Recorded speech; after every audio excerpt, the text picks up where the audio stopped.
The Tao of Self-Confidence, Episode 36. Welcome to the Tao of Self-Confidence, where I share stories of outstanding women finding their inner journey to self-confidence 5 days a week. Visit our website at thetaoofselfconfidence.com to check out amazing blog articles and our killer resources. Well, hello, friend. Welcome to the Tao of Self-Confidence, where I share stories of amazing women who have discovered their inner journey to self-confidence. I'm your host today, Sheena Yap Chan, and today's guest, I have a special lady out here. She is currently living in Asheville, North Carolina. She is a coach, and her name is Sora Surya No. And Sora, I just wanted to thank you for taking the time to do this, and maybe you can fill in a little bit more about yourself to the listeners.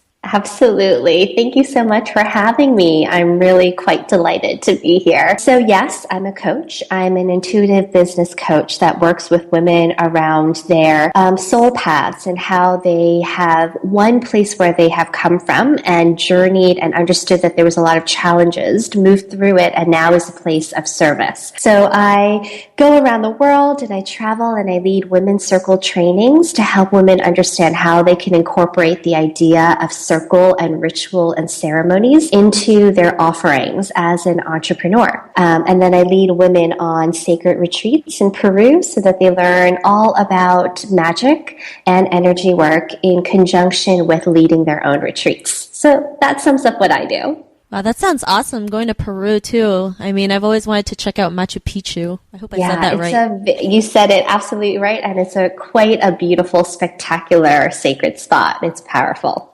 Awesome. Well, thanks for sharing that. And what is your cultural background? Yeah, I'm Korean American. I was born and raised in New York, and my parents immigrated probably when they were in their late 20s from Korea.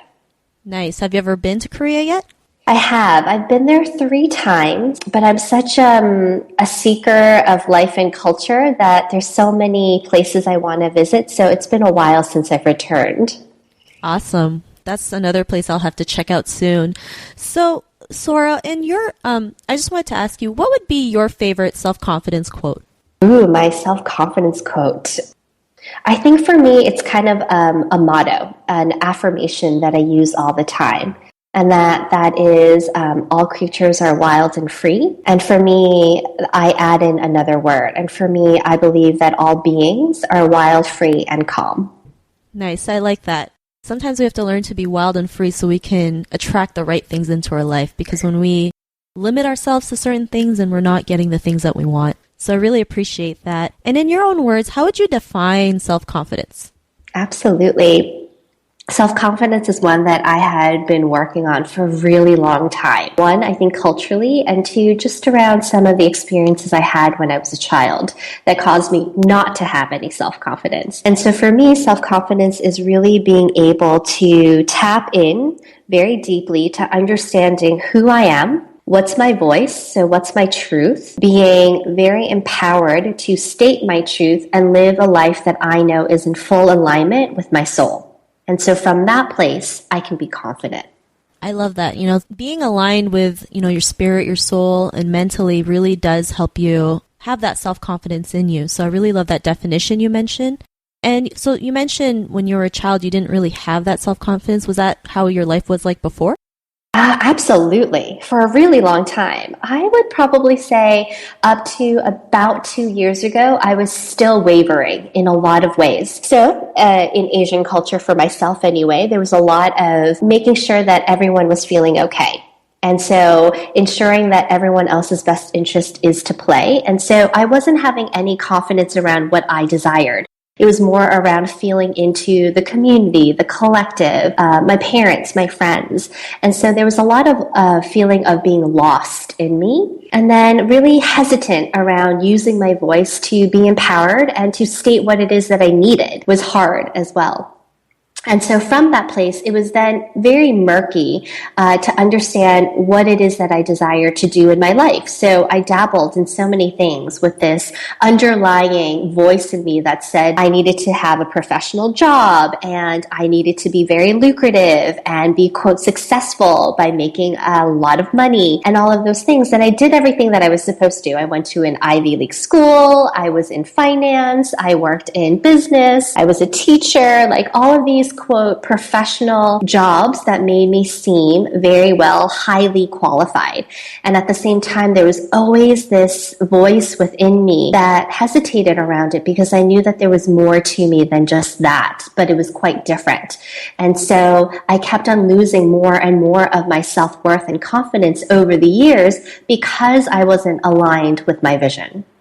Thanks for sharing that. And it's, I think as Asian women in general, I mean, we've always been told to just, go to work, get a job, go to get school. married, have kids. Yeah. And never rock the boat, right? Don't say a word because you're going to embarrass the family. You're going to embarrass yourself. People are going to start calling you crazy. And really, that's not really empowering women. In fact, it's doing the opposite because when you oppress women like that, then that's where their self-confidence starts to decrease, right? You start losing yourself in the process. And like you said, right, you kind of lost a sense of yourself because you weren't too sure what you wanted to do and you weren't in alignment with your vision now. So what was that realization or aha moment that you had, knowing that you were more than just working at a corporate America, that you can do so many more things? Yeah. What happened to me was my body broke down. And I started being incredibly sad and frustrated with my work. And it wasn't just the job itself. I first thought it was just the company, but it wasn't. It was more than that. And it was finally me being on the floor with my back giving out and literally not being able to move for 3 days, where I had some space and time to really understand what in the world was going on and why I was so sad and depressed and depleted. And so from that place, I needed to build myself back up. So of course, I started doing yoga, which to me is the gateway into spirituality. And after starting doing yoga, I was able to calm myself and my system down in order to find a little clarity around my inner voice, my inner truth. And that guided me to traveling. And from traveling, I noticed, there's something in me that feels the need to unleash my wild. And from that place, I'll be able to understand what my next steps are. And so that pivotal moment was my body breaking down. And I encourage all of you for that not to happen. If you feel an inkling not to let your body be the signifying factor, it's usually the last step, the last call of despair. But instead know that there is a place right now that you can take some steps to change you and your life and your mental state. Wow, that's pretty amazing what you've just shared. And it's true, your body, you have to be in like a healthy state, and the last thing you want to break down is your body, right? Oh, yeah. That's just pretty scary too at the same time. So I'm glad, something so drastic was able to help you realize that, you're more than just being a corporate America girl, I guess, or just being the businesswoman. And so, after that realization, what's your life like now?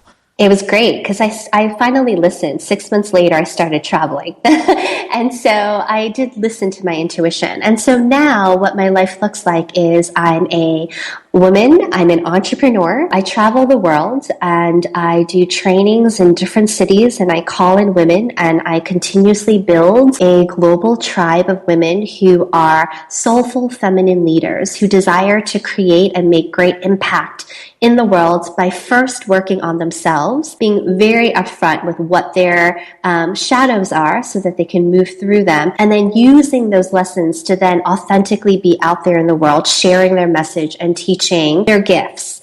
And so I do that, and now I've firmly planted into this beautiful life with my gorgeous partner here in Asheville, and I'm learning how to be a free, wild spirit, but also calm and be rooted and grounded in things like relationships and partnership and work and systematize things while still exploring Mother Nature and the magic that happens when you're fully in alignment. Well, thanks for sharing that. And, to the woman who's listening to this episode, right, she's also in her own journey to self-confidence. what would be that one tip you would give to that listener or to the woman who's listening right now? So for me, I would say that the way in which my self-confidence began to unfold and I was able to see her very clearly about 2-3 years ago was in sisterhood. I was part of a group of women who were mostly all entrepreneurs, and we worked together and we supported each other every week. And I started to understand who I was and what I needed. And it was only because these women around me who weren't catty, who were incredibly loving, incredibly soul-centered, had already visioned and knew exactly who I was and where I was heading. And there was greatness involved. And from that, very quickly, within 6 months, I shifted. I started to walk differently, act differently, talk differently, but it wasn't a different extension of me. It was actually me remembering my own self-worth. And so therefore, I became incredibly confident. So I would say, don't do it alone. Find some sisters, find a community and a tribe that gets you, but not only gets you, but that you seek to be as great as, because there is that greatness within you. Well, thank you for that tip. And I believe, surrounding yourselves with like-minded women can help you with your self-confidence. I mean, yes, I've done the same thing. I've connected with amazing, most of them are also female entrepreneurs, but when you see that they're doing the same thing as you are, they're going through the same challenges and be able to overcome those hurdles, I mean, it just shows what's possible. And, this podcast is the same thing. I want it to be a support system to any woman who feels like they're alone, because you don't have to do this alone, right? That's why we're here, right? Yeah. You're here listening to Sora's story because you want to be able to get out of any funk or, any darkness that you're struggling with right now. So thanks for sharing that, Sora. And if the listeners wanted to get to know a little bit more about you and your services, is there a website that we can go to? Absolutely. Right before that, I just want to say one comment with this, especially as Asian women, we tend to think that we need to do it alone, that there's shame involved in stating when we are going through something. And so I just want to identify that out loud and say it's not true, and that by stating it with a community, there's a lot more impact that occurs when we're able to share vulnerably. But that's enough. People can find me if you'd like. You can follow me and find me more at SoraSuryano.com or any of the social media sites like Instagram, Twitter, Facebook, or Pinterest by using Sora Surya No. Awesome. And I love that tip that you mentioned, because it's true, right? It's like, as Asian women, we're supposed to just not have any emotions. Yeah, and we hide it. We very much hide it. Women are emotional beings. It's okay if we're vulnerable, right? Because when we're aware of our vulnerability, that's when we can, be aware of it, let it go, and start receiving the better feelings into our lives, start attracting the better things. So to the listeners out there, I mean, any women, of course, but, don't be afraid to show your emotions. If you feel sad, be sad. Let it, just cry it out. Then you can release it and then accept new things. So to the listeners out there, if you want to connect with Sora, just head over to the taoofselfconfidence.com, search for Sora's name. Her show notes will pop up along with everything else we talked about. And I just want to thank Sora for taking the time to share her journey, to share her story. So thank you so much, Sora. Thank you. This is so much fun. Thanks, Sheena. No problem. And listeners, be on the lookout for another new episode, and I will talk to you soon. Bye for now. Thank you for connecting with us on the Tao of Self-Confidence. Visit thetaoofselfconfidence.com for links to everything we chatted about, as well as killer resources, gifts, and so much more.